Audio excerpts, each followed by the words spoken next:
these were just ordinary dinners in 1950s America.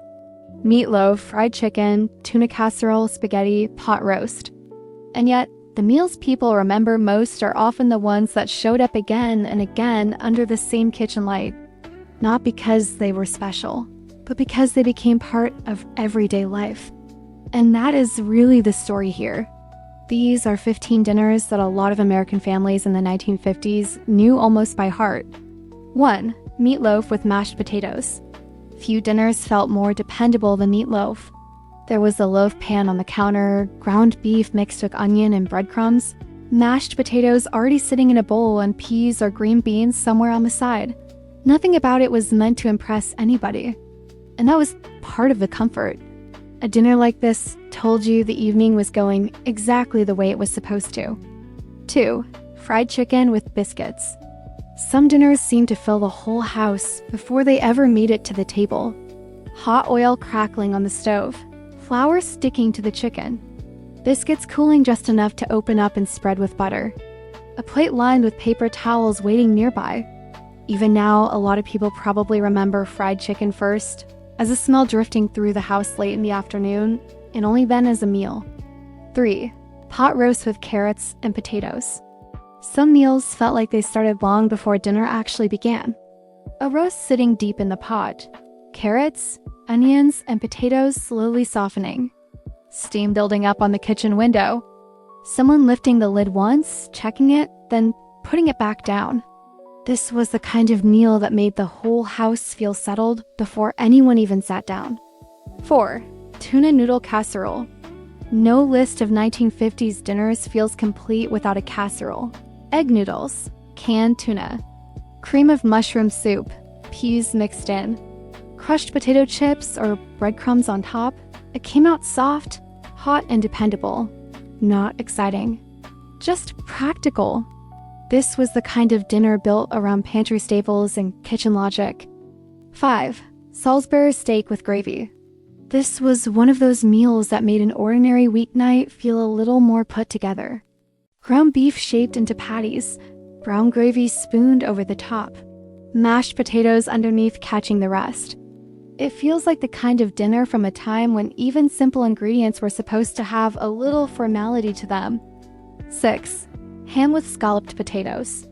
Some dinners had a little Sunday feeling to them, even if they showed up on a regular weekday.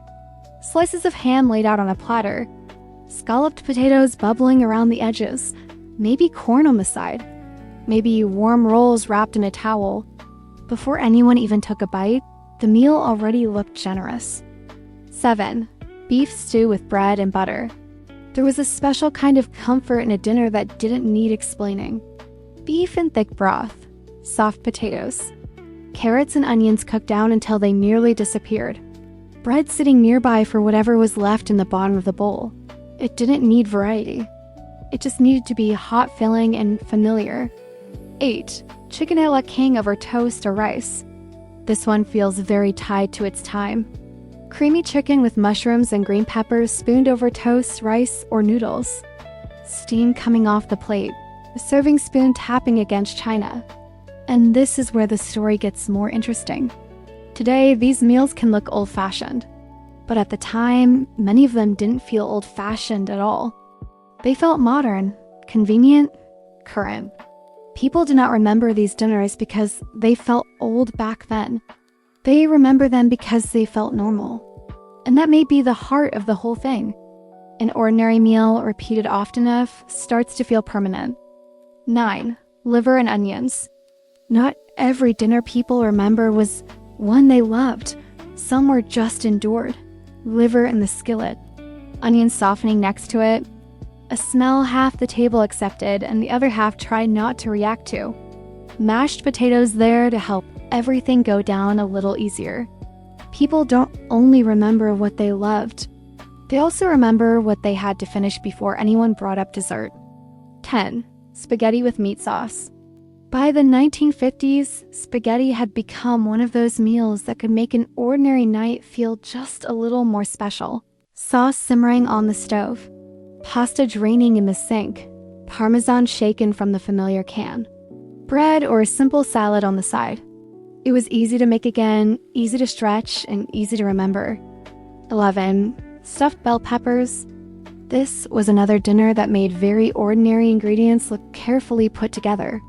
Green bell peppers stuffed with beef, rice, and tomato sauce. A baking dish in the middle of the table. A fork cutting through the softened pepper. It was practical food, yes, but it was still expected to look presentable. 12. Pork chops with applesauce. Some food pairings became so familiar they almost sounded permanent. Pork chops in the skillet. Cold applesauce on the side. Maybe green beans. Maybe sweet potatoes, a little savory, a little sweet, a little green. A plate that looked complete before anyone even took a bite. 13. Macaroni and cheese with hot dogs or ham. Not every dinner was trying to be elegant. Some meals were just there to get everybody fed before the evening moved on. Macaroni folded into cheese sauce, hot dogs sliced in, or leftover ham stirred through. A casserole dish sitting in the middle of the table. That kind of predictability mattered more than people sometimes realize. 14. Chili with crackers. This was the kind of dinner that could feel simple and satisfying at the same time. A pot of chili simmering low. Beans, beef, tomato, chili powder. Saltine crackers stacked nearby. It was hearty without costing too much. And in a lot of kitchens, that alone was enough. 15. Leftovers on a weeknight plate. And honestly, no list like this feels complete without leftovers. Because not every familiar dinner started with a brand new recipe. Some nights were built out of whatever was still in the refrigerator. A few slices of leftover ham.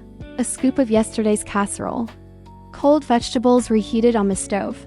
Bread and butter added at the last minute to make the plate feel more complete. And maybe this is where the pattern underneath all these meals becomes easiest to see. One dinner rolling into the next.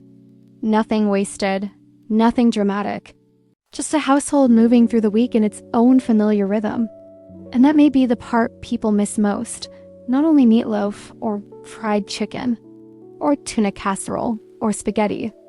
What they miss is a world where dinner came around often enough to become part of family identity. The same table, the same serving bowls, the same glasses, the same sound of chair legs scraping the floor, the same meals coming back until everybody knew what they were before they even saw them. That is why food from this era still hits memory in such a different way. Not because every dinner was wonderful. Some were plain, some were heavy, some were loved, some were just tolerated. But they kept coming back. And memory does something strange with repeated things. It turns them into something sacred. Not because they were perfect, because they were there. Because they kept showing up under the same kitchen light, on the same plates, at almost the same time every evening. Dinner back then was less likely to be everyone eating different things. Less likely to happen in separate rooms, less likely to be replaced by something grabbed on the way home. More often, it was expected. It was built into the day. It was the point the rest of the evening moved toward. At the time, it was just dinner. Now it feels like evidence. Evidence of a whole way of life. A life where meals repeated, evenings had more shape, and familiarity itself felt comforting. And to me, that is what people really remember. Not just what was on the plate, but the life built around it. So I'd love to know what comes back to you first. Was it meatloaf with mashed potatoes? Fried chicken with biscuits? Tuna noodle casserole in a square dish? A pot of spaghetti sauce simmering on the stove? Or is it not one specific meal at all? Is it the sound of plates being set out, the smell coming from the kitchen, and the feeling that in just a few minutes, everybody would be at the table? What meal stayed around so long that nobody noticed it was slowly turning into a memory?